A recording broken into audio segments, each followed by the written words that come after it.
Hello, everyone. Welcome back again to another Lakers Outsiders podcast. It was a wild night.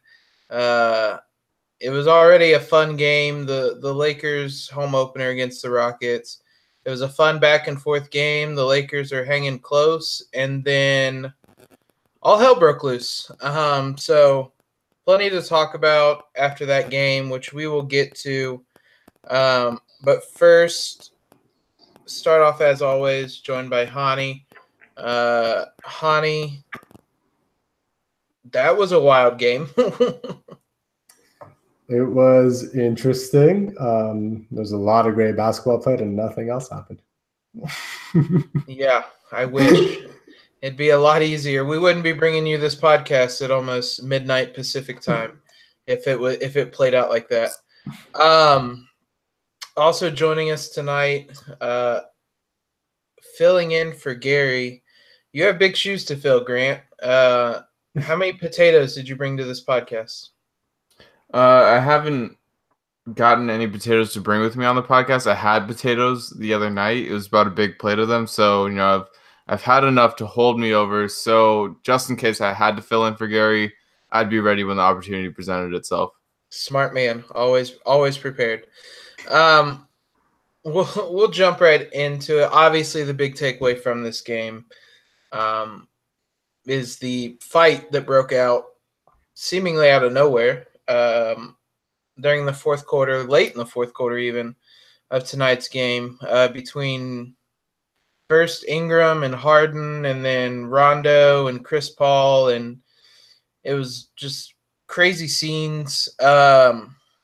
Hani, I'll just start with you. I mean, there's not any one particular thing, I guess, to really focus on. I guess what's just kind of your thoughts and reactions to what played out?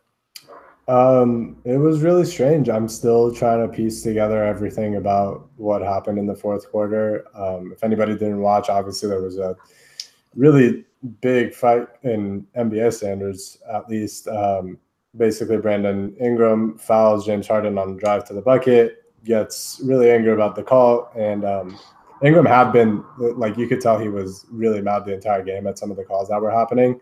Which is saying a lot because he's usually not very animated, but he was arguing about a lot of calls.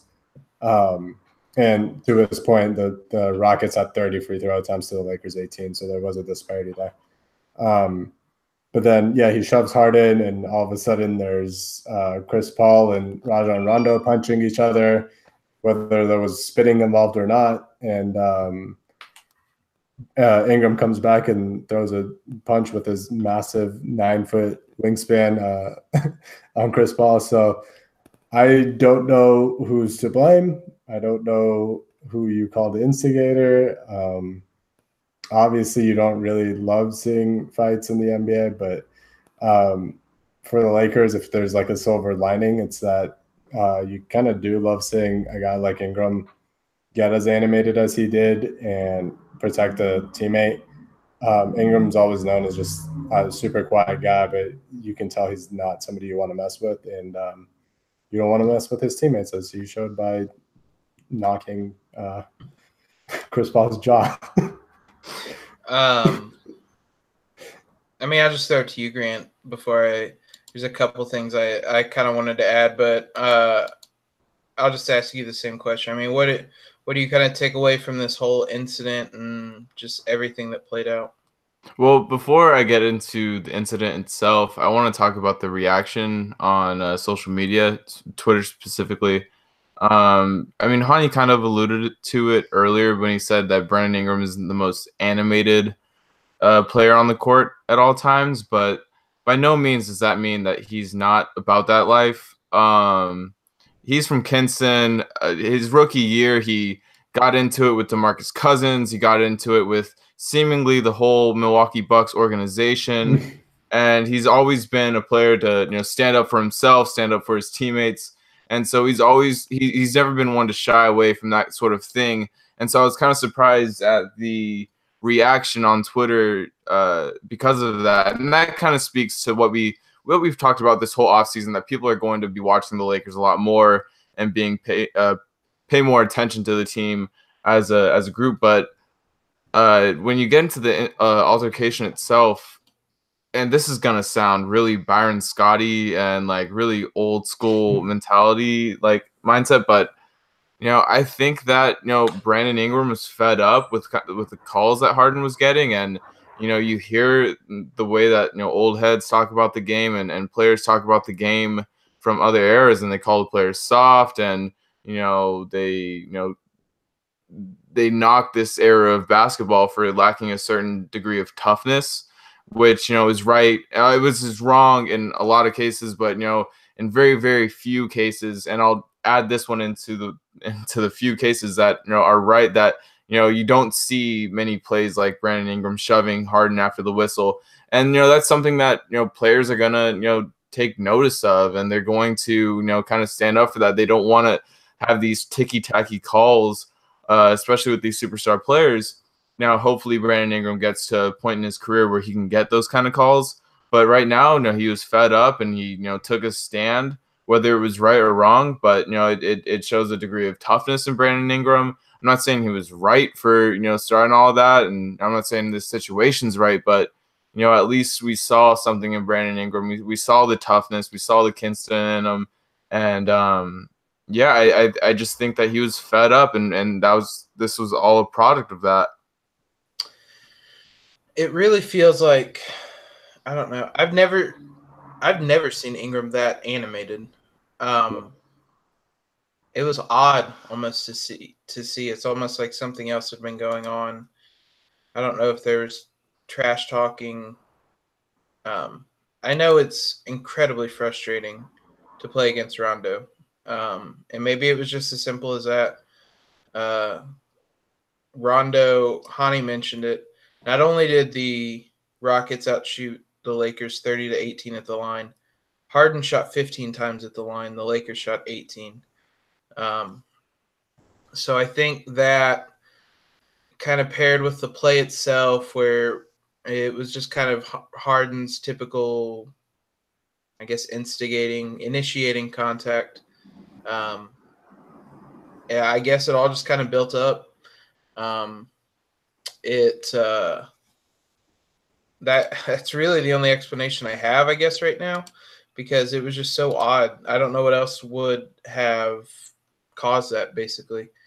As for the Rondo Chris Paul part, I'm sure somebody's already called it Spitgate. Yeah, I've seen that on Twitter multiple times with a hashtag in front of it. I'm not going to get into that. I don't know who to believe. There's no video right now that Rondo spit on him, but that's certainly not to say it would be out of reason for Rondo to do that. I don't know. We should point out that Rondo and Chris Paul have a very long history of doing this sort of stuff. And apparently after the game, Chris Paul was mad because a relative of Rondo's said some stuff towards his wife who was in the crowd. So I don't exactly know what was going on there, but I guess we should talk about that, or say that at least. Yeah, and also LeBron holding back Chris Paul instead of the teammates. I think that people definitely overreacting like that. I mean, when you can try to put a stop to the situation however you can. I think that more often than not, I see these players from opposite teams holding each other back because they're all in the same fraternity. They're all NBA players. They just want to put a stop to the situation. And I think obviously when it's LeBron and somebody he's close to, the godfather of his children, Chris Paul, and it obviously he's going to hold him back. People talk about how all offseason people talk about how it's bigger than basketball for LeBron, especially in the reasoning why they think that he went to the Lakers, and then they want to turn around and talk about how it's supposed to be all on the court for him. No, you can't have that kind of reasoning. And so this is way bigger of a deal than I think it should be when you're talking about just LeBron holding Chris Paul back. I mean, the situation itself, the fight, is a big deal, obviously. I mean, to me, I don't even think it. I mean, me personally, I don't even think it goes that deep. I think it was just guys pulling people apart. Melo and Eric Gordon were pulling Brandon Ingram apart, pulling him away before Lonzo got to him. So I mean, I just think it was guys trying to pull the people swinging fists away from one another. But Twitter is Twitter. They'll read too much into it. So yeah, that we don't want to spend the whole time on this this fight, but obviously it was the big thing that took away from a otherwise really interesting game. The last thing yeah. The last shout out I'll give about the fight, Jordan Clarkson, shout out for tweeting "Bi, I love you, low bro" after he goes off swinging at people. I guess I'm just going to take that as Jordan Clarkson begging to come back. Was it Clarkson's rookie year where that fight happened? That Nick Young got pissed off that nobody went to help him. Oh, I forgot about that. Against the Suns, it was like 4-on-1. Yeah. Clarkson was definitely on the team, but yeah, Clarkson has an extensive fighting history. He squared up with Dragic too. But yeah, enough about the fight. We're gonna try to talk about the game a little bit as well.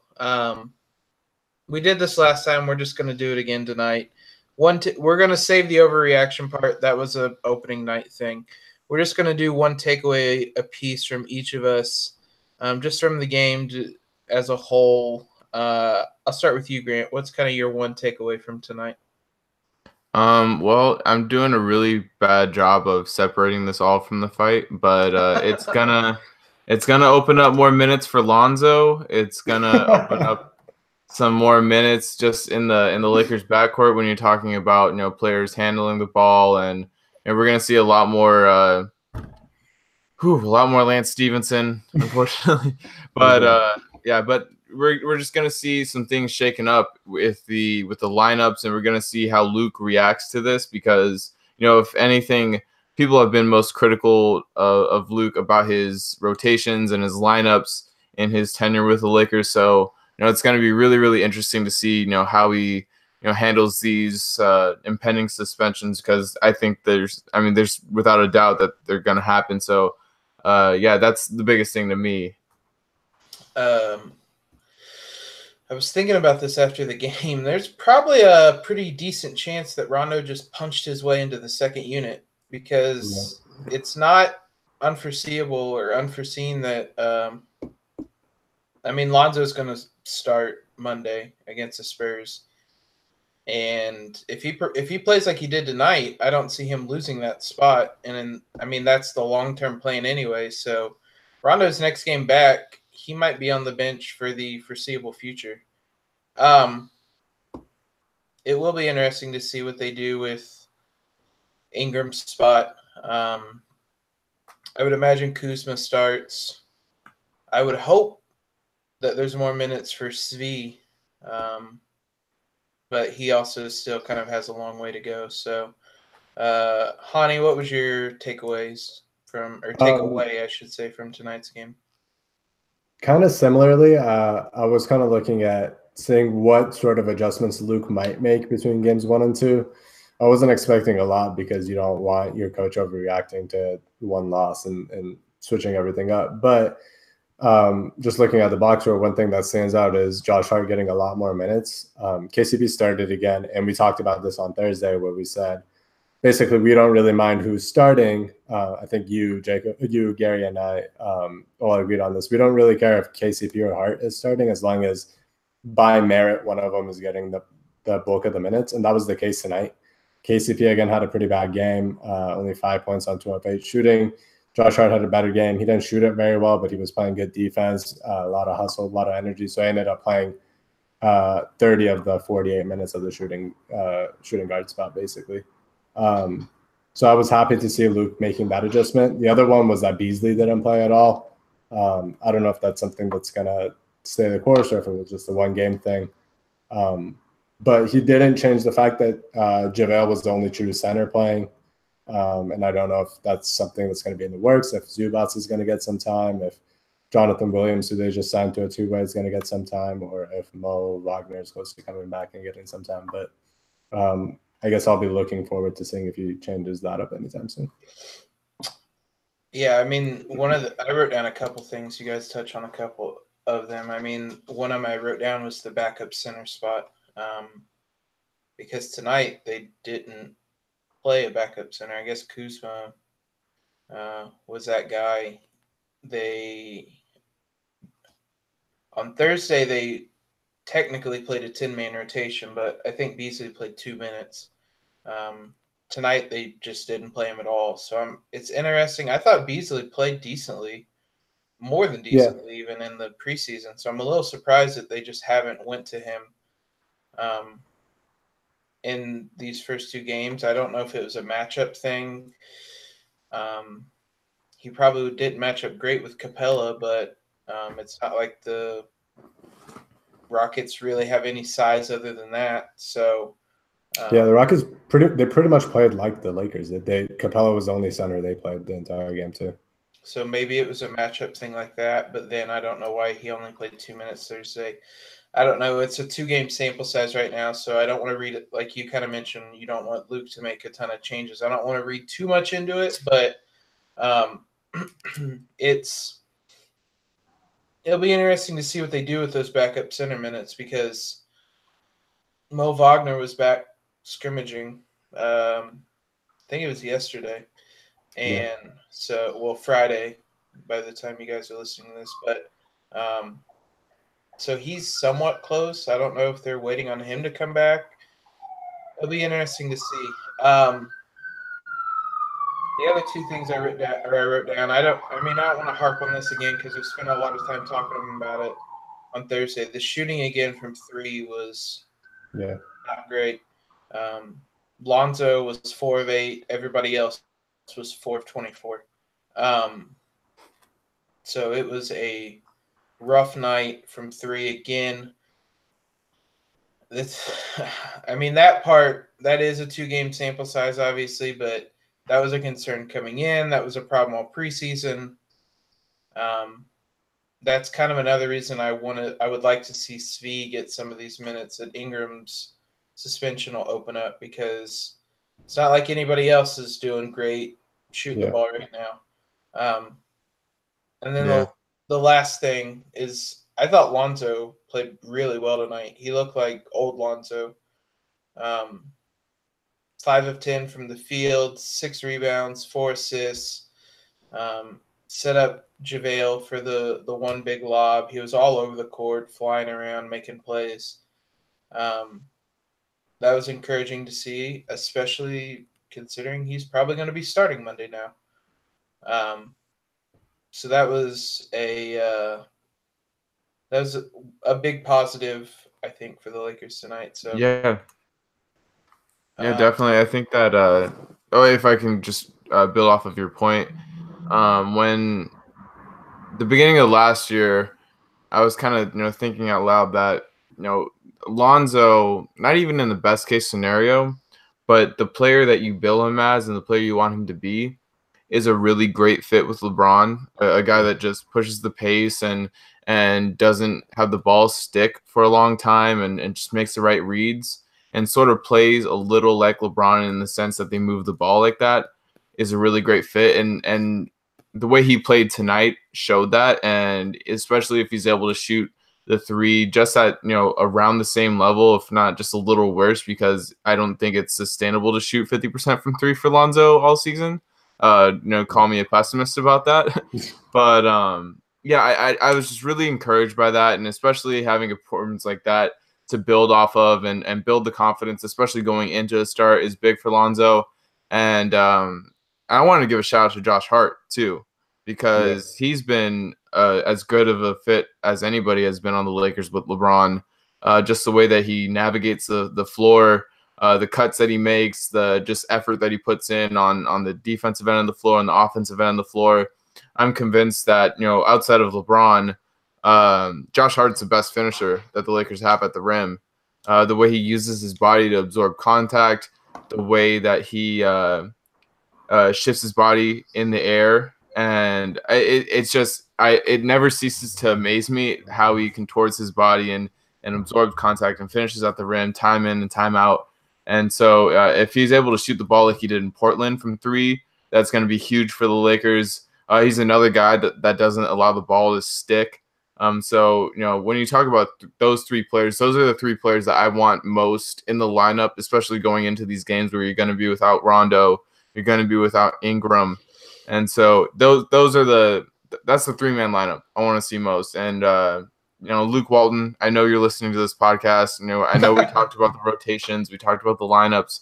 So just a humble suggestion from Grant Goldberg, big fan, so just keep that in mind. Yeah, it'll be I really would like to see. I mean, I know we talked about it. I don't know that they played together tonight, but the LeBron and the kids lineup they did play for a bit. Yeah, so I'm not gonna go look it up now, but they looked really good in the first game for the 2 minutes they played. So that includes both Lonzo and Hart. That's a lineup I want to see more. It's going to be put on hold depending on how long Ingram's suspended. But the other guy in that lineup I had written down. This is the last thing we'll talk about from tonight's game, and somebody kind of asked it to us in a very forward manner. But I guess, should we start worrying about Kyle Kuzma at all? He had a pretty disappointing preseason, and he struggled the first two games. Hani, are you worried at all about Kuzma? I'm not super worried. I think I've been on record saying that out of the four young guys, he's like the bottom rung of them, but like that just means that there's a really talented young core. I'm not super worried. He proved last year that he's always going to be a pretty good scorer. A couple bad shooting nights isn't going to change my mind on that. Defensively, he's always going to be a little bit of a liability, but I was legitimately impressed by the effort he put in today. He got beat a few times and he made some bad mistakes, but he was playing hard, and I think that's important, and that gives me a little bit of optimism that he's going to get better as the season goes on. He was kind of a victim of expectations that he couldn't really control. He had a ton of buzz coming into the year, and I mean, he had a good rookie season, but it felt like, I don't know, I thought it was a little bit too much, almost setting him up for failure coming into the year. So I'm not worried. Even last year, he was kind of a streaky shooter. He'll get it figured out, I'm sure. So as we mentioned a couple times, the Lakers have a 1 day off before playing the Spurs, I believe, on Monday. Like we did last time. Grant, I'll throw it to you first. What's just one thing you're looking forward to from that game? I want to see them continue playing at the pace they're playing at, but just a little bit more of a consistent effort on defense, and specifically help defense. We saw a couple times James Harden. I mean, he's James Harden, but getting past the guy that was assigned to him, and then there's just no help defense at the rim. And now that's due to the smaller lineups they put out there. And, I mean, it's pretty widely known that LeBron, doesn't always commit to helping on defense as he did, probably since Miami. And so I just want to see more of a cohesive effort, an opportunistic defense that scores points off turnovers. And so use the pace to your advantage, force the teams into playing sloppy, and then just play clean when you get the ball with these turnovers. And I think that it'll put the Lakers in good shape. Hani, what are you looking for from the game? We've mentioned it a couple times, but I'm looking forward to Lonzo having a pretty good game. He's obviously going to get his starting gig back, most likely, because Rondo's going to get suspended for throwing that punch. He had a really good game tonight. Hopefully he has all the confidence in the world heading into that game. And the Spurs have like no point guards right now. They came into the year they were expected to come into the year having DeJounte Murray, who's a legitimately great defender at the point guard position, but he tore his ACL. So now Lonzo should have a way easier time hopefully getting to the rim, which is what he hasn't done yet. He shot the ball well from three today. He shot 4 3-pointers, and his only other basket, he only had one layup. So hopefully he gets to the basket a little bit more, creates a little bit more. The Lakers actually did a really good job of protecting the ball today. They only had 10 turnovers despite playing that massively quick pace. So hopefully that stays the case with Lonzo running the show. I mean, kind of on that note, again, it's something we've kind of talked a little bit about throughout. I think the thing I'm looking for is what the second unit will look like. At times during the preseason, they had Lance play point guard. I don't know if they'll opt for that or if they'll bring Caruso to have him play the backup point guard spot. Resign Tyler Ennis? Absolutely do not do that. Play with 4 guys before you do that. But then you're also probably taking Kuzma out of that kind of bench unit and putting him in the lineup. So just on that alone, I would almost think Beasley has to play. But overall, I'm just interested to see what they do with the second unit between all the problems they've had at center, and now they're going to have 2 suspensions to deal with. You might get some mishmash kind of things going on there. I don't know. I don't know. Svi might get playing time. They might just double down and have KCP play a whole bunch of minutes with the second unit and have LeBron. I mean, he played 39 minutes tonight. You probably can't ask for much more. I don't know. It'll be just kind of interested to see what they do with that second unit now, because I think the starters will be fine, even without Ingram and Rondo, at least in the short term. But yeah, that second unit, it could get hairy depending on how they manage it and whatnot. So should be interesting to see. There's definitely going to be some changes to a team that really needed to have some continuity early in the season. So it'll be interesting to see how long the team or the Rondo and Ingram are suspended. And sooner they're back, the better, because like I said, this team really needs to just play games together. And having to kind of switch around this lineup so much is suboptimal for many reasons. So, but I think too it'll help Luke see what else could possibly work. It'll force his hand kind of. Yeah. Mm-hmm. And you take Rondo out of the rotation for a game, take Brandon Ingram out of the rotation for a game, and it forces you to shift LeBron from the 4 to the 3, or have him play minutes at the center and have more small lineups out there. Get Kuz on the floor a little more, help him get out of his slump. And so you're gonna see guys forced into the rotation and kind of forced into these situations where you got to react. It's I'm really tapping into these old school metaphors tonight, and I apologize, but it's fight or flight. Like, it's the NBA. You have to work through these things, and I think it'll be good. I think it'll be good to see these guys react to the situation that they're put in, and we'll see some different stuff, and hopefully it's good, and maybe it'll be a blessing in disguise. Maybe Lonzo will sustain this 50% from 3 clip, and maybe Josh Hart will transition to power forward and play the 4 next to LeBron at the 5. But it's too early to tell, and we'll get some more clarity, obviously, in these games coming up. But at least we're gonna see some new stuff and see what else could possibly work for this team. Or if we want to take the pessimist route, we'll see more stuff that doesn't work. We'll see a lot of bad shooting like we've been seeing. And I don't like this route. No, I don't like it either, and that's why losing Rondo hurts, because you lose another elite creator, you lose another playmaker in Brandon Ingram. But those guys weren't necessarily lighting it up from behind the arc. So hopefully when they come back, they can shoot better. And like I said, these guys will be put in these situations where they have to react, where they'll have to if they want to win.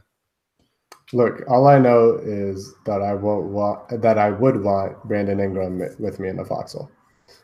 Yes.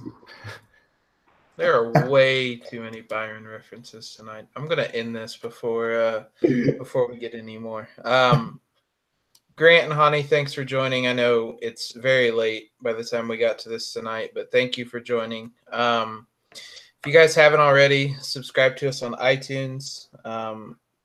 We're also on Twitter at Lakers Outsiders. Be sure to check out the website if you haven't already. And yeah, we will be back after Monday's game, hopefully after a win. So for Hani and Grant, this is Jacob signing off. Shout out Jordan Clarkson.